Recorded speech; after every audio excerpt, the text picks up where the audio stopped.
morning. Good morning, everyone. It's August 13th. It's 5 a.m. I'm Cassidy Brettler. Headlining news today, right now, hundreds of people are being evacuated because of a wildfire in California. And firefighters in Denver lined up to make the biggest flop.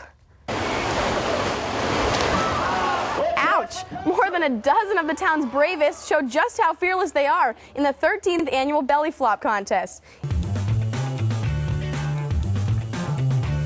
Hi, and welcome to the first ever episode of The Common Agenda. I'm your host, Cassidy Brettler. If you're interested in broadcast journalism, you should stalk anyone involved with these groups and find out how you can get involved. Okay, maybe not stalk them, but you can meet them at the upcoming event, the Org Fair, where Thank you very much, Cassidy. Thank you so much. What are you doing here? So by the end of the week, you'll be able to find the billboardy with your eyes closed.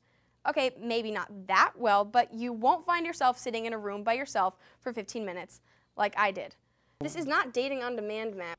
Good evening, everyone. You're watching EIV News at 5:30. I'm Casey Shane. And I'm Cassidy Brettler. And it's yes to income taxes and marijuana, but no to dog racing.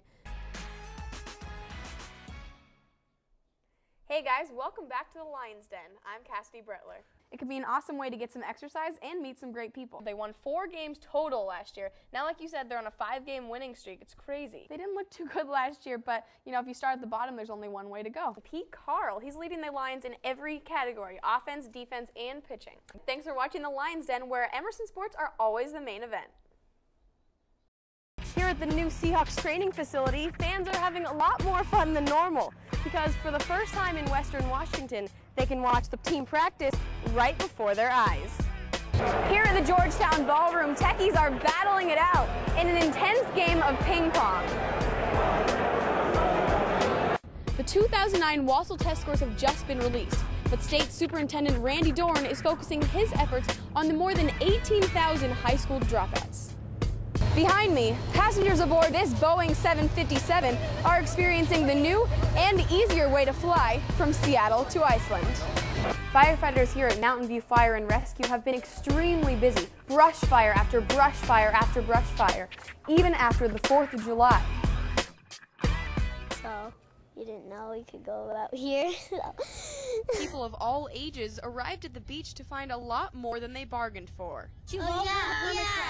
This extremely low tide happened at about noon today, and the sights and the possibilities were endless. That one?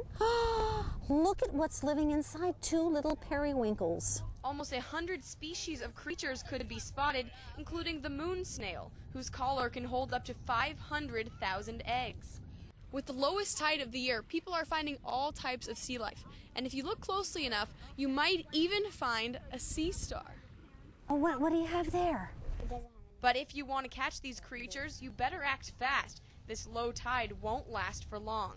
This is very unusual in terms of probably this is the very lowest tide. It's a minus 4.1, and this will not happen again this year. That's because the moon helps control the tides. When it's a new moon, the tides are lower. We found some clams, crabs, funny crabs and creatures.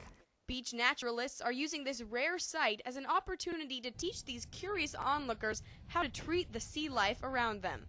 When people learn that everything under their feet is alive, that they'll be interested in looking carefully at it and taking care of it. There's one more piece of wishful advice. Take the teacher to the creature, not the creature to the teacher. I'm going to take it home.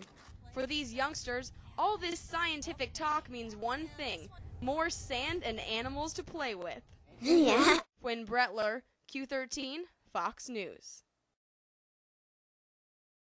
Oh my gosh, history going up in flames. Renton residents in shock, firefighters smothered in smoke, and an old building filled with memories up in flames.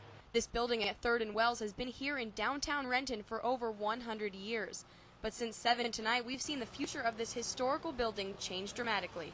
3 hours later, this fire is still not over. We're starting to see the fire die down here, but there's still some firemen in the building trying to get some hot spots under control.